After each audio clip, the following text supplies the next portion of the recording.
They're doing something completely different than what your computer does. And that thing is like flight. It gives these computers access to these new resources, maybe you could call them parallel universes, in order to do something that you couldn't otherwise do. And that's not the only one. In fact, the one I'm going to come back to and talk to in the context of the story that I'm wrapping this in was recently installed at NASA. And Google was the primary interested party that pulled this whole thing together. And this one is really exciting to me, because what they're going to do is apply this machine to an area that I think is fundamentally important. It's a crux of our future as humans, and that's, can we build machines like us? So building machines like us might be possible. I certainly believe it is. I might be wrong.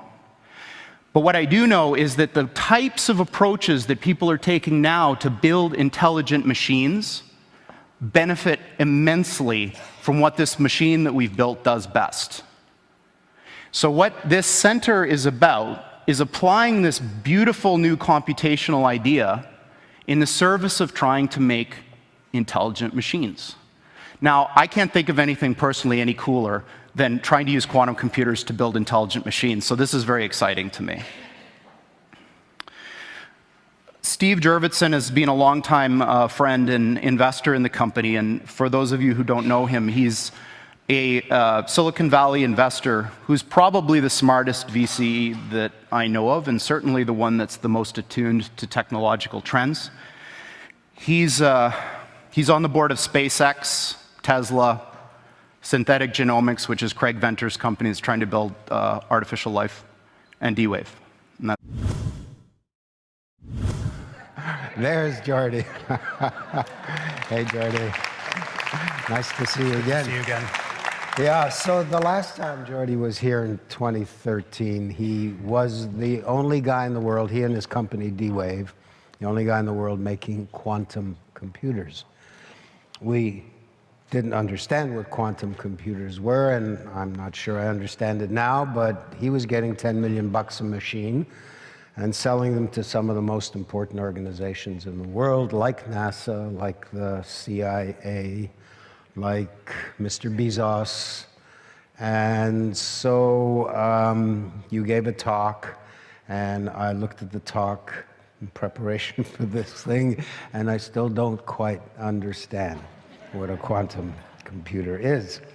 But in any case, you're not doing that anymore. That's true. And now you're interested in building humanoid robots that are almost identical to humans. Do I get that correctly? That's part of it. That's part of it. And will they be able to understand what a quantum computer is? It's part of what I'm going to be talking about. All right. Well, then why don't you get started? All right. Thank you, Moses. Yeah. Thanks, everybody. So this is a really tough topic. Last time I was here 6 years ago, I framed what I wanted to say by giving a bunch of predictions about the future. I'm not going to do that this time. What I'm going to do is, instead of predict the future, what I'm going to try to do is explain a viewpoint. And the viewpoint is shared by a lot of people who are working in call it the frontiers of AI nowadays.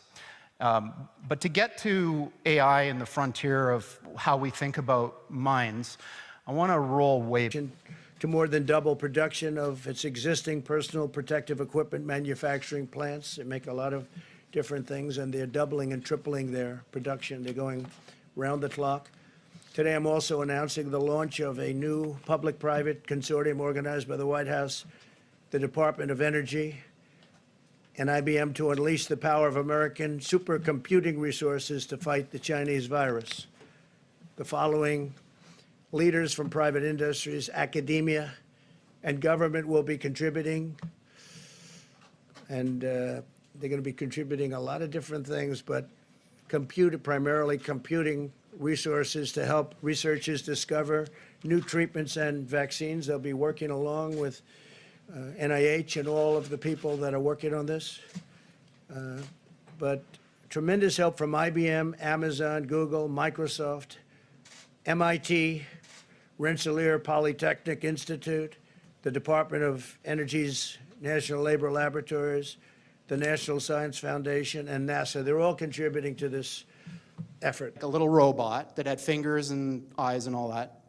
And it could do your job better than you, no matter what it is.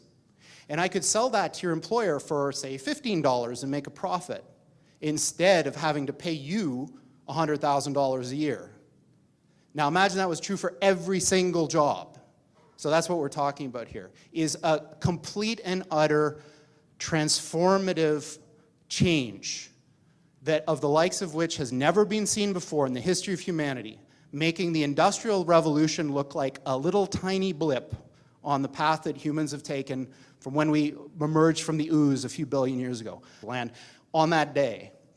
The amount of resources that would be marshaled to try to figure out what to do would encompass the whole world. AI is just like that. So when this thing that I'm talking about happens, it's going to be exactly the thing that you're thinking about those super intelligent AIs. So the one thing I can tell you is they're not going to be like us. So alien means, different. These things that we're building are not going to be people. They might be really smart, they might be really good at all sorts of different things, but they're not going to be like us. They're going to be aliens. And they're going to be, I'm sorry to say, way smarter than every single person in this room, in ways that we can't even comprehend. So this, of course, triggers a lot of alarm. One of the guys who talks about this is Elon, who says things like this, like, when you do this, beware, because you think, just like the guy in the stories, that when you do this, you're going to put that little guy in a pentagram, and you're going to have your holy water out, and you're going to wave it at the thing, and by God, it's going to do exactly what you say and not one thing more, but it never works out that way. So this is an attitude that some are having, this emerging alarmism about the way this is going to go. But these words, demons, doesn't capture the essence of what's happening here. I don't know if any of you are turn-of-the-century weird fiction fans, but there's this guy named H.P. Lovecraft, who's a very famous American weird fiction author. And he espoused a view which is called cosmicism. And the essence of cosmicism is cosmic indifference.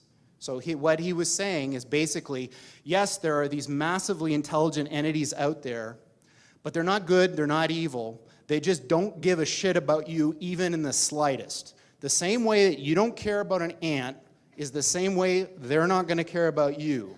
And these things that we're summoning into the world now are not demons, they're not evil, but they're more like the Lovecraftian great old ones. There are entities that are not necessarily going to be aligned with what we want. So this transition is really, really massively important for our entire species to navigate. And going back to that thing that Sam Harris was saying, nobody is paying attention. This thing is happening in the background while people bicker about politics and what's going to be in the healthcare plan in the US, and underneath it all is this rising tsunami that, if we're not careful, is going to wipe us all out. So, on that pleasant note, if anyone takes an honest look at 9/11 and specifically Building 7, they will realize they're being lied to. And the entire system is set up to continue lying to them.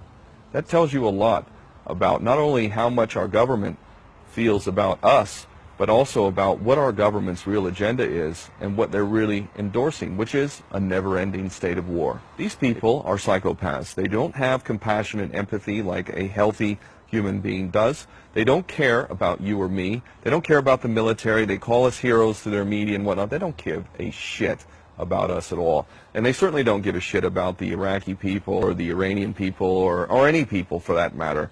So if you want to understand the way the world functions, you need to look at it from the perspective of a psychopath who is drunk on his own power.